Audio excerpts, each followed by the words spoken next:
Hello and welcome to the weekend update with the Peace Party. My name is Kerry and we're going to try to keep this real short. Basically what we're doing today, this weekend, is reiterating what's been going on with tariffs here in the United States and how foolish it is, especially when you think it's all about raising wages. U.S. tariffs are used as a literal way to touch all nations, even islands, with no inhabitants, and that's sort of silly. We're trying to make this a literal program, and there's no such thing as a literal tariff. You don't use tariffs in a literal manner. And the right wing in here in the United States is arguing that this is to raise wages in the U.S. And all the executive branch here in the United States and the Congress need to do is raise the minimum wage. It's quite simple. And that hasn't been done, and it keeps being argued against. Now, here at the Peace Party, we definitely want to put together a program that illustrates why the minimum wage should be raised and how to do it equitably across the nation.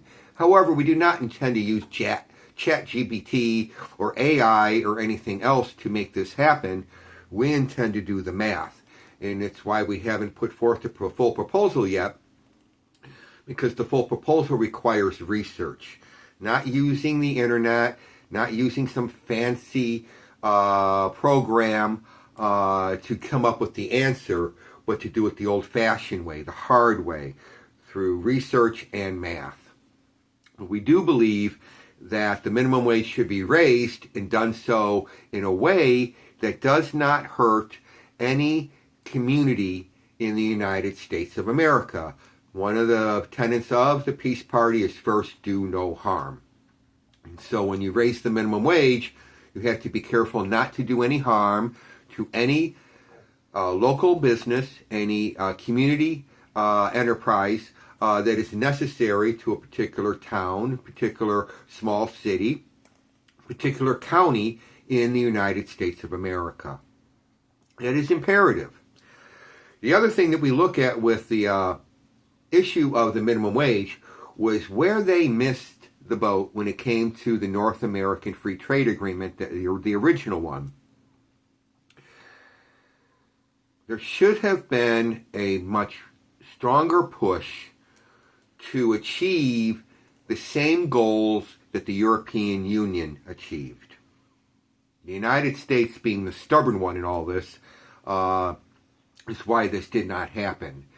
But if the United States, Canada, and Mexico had agreed collectively to work together, not just on trade, but also on the idea of regulation and the idea of wages, he made all three countries work together on the same idea of we're all going to have the same regulations, we're all going to have an equalized minimum wage based on our economies, we could have gone much further. People keep talking about globalization as being the boogeyman. Again, we missed the boat, missed the chance, and in the 21st century we need to get there. And maybe after all this turmoil, 10, 20 years go by and trust is rebuilt, the idea of the world getting to the idea of a minimum wage is going to go quite far. One of the issues that we keep talking about is things that are trade imbalance. And a lot of it has to do with wages and labor being cheaper here and more expensive here. Well, the idea is to raise people up, not bring people down.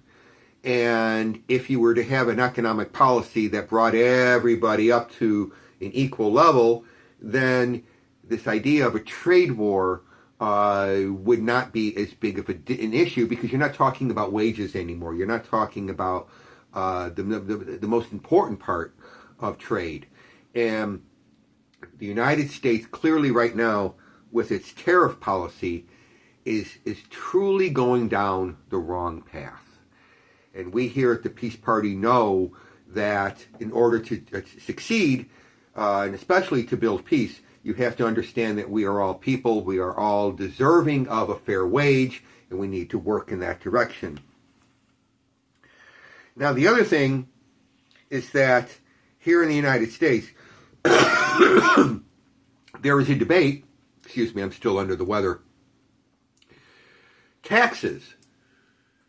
It's so simple. Anybody making $100,000 or less clearly should not be paying income tax. And anybody who's a millionaire should be paying income tax. It's so easy. And yet, right now, the right wing is talking about giving tax breaks to everybody who's super duper wealthy, and this, people like me, people like you, are expected to pay taxes, pay our income taxes.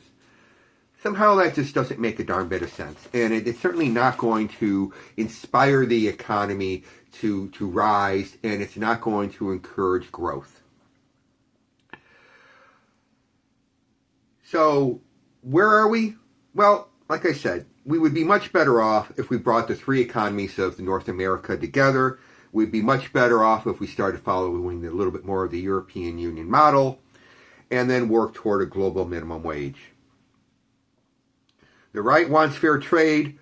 Fair trade goes back and forth and requires compromise by the powerful as well as the weak. We're missing the boat on that.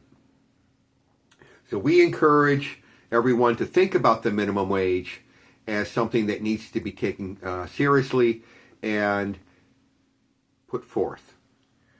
On another note, we've had people ask what the shirt says, because obviously you can't always see it. The shirt says, hate is out of date. Reason why this was written was in April of 1982. President Reagan was talking very much about the Soviet Union as being the evil empire, and sort of drumming up us Americans so that we would want to go to war with the Soviet Union. And being a 19-year-old, somehow that just didn't sit well with me. And so I wrote the phrase, hate is out of date. Never realizing how important it would be in the 21st century. So I wear this shirt now every day, especially when it's summertime, religiously. I always wear a hate is out of date t-shirt, and have been doing so since 2007. And the response I've been getting has been quite unique. It's like a sociological experiment. And I just urge everybody to join me. So anyway, like I said, I want to keep this short. I want to say thank you to everybody. And also to ask the question that we always ask, what is a reasonable profit for a landlord to make on an apartment unit that costs a total of $1,000 a month to operate? We're always looking for that answer because tenant rights and affordability when it comes to housing is very important. Talk to you then. Bye-bye.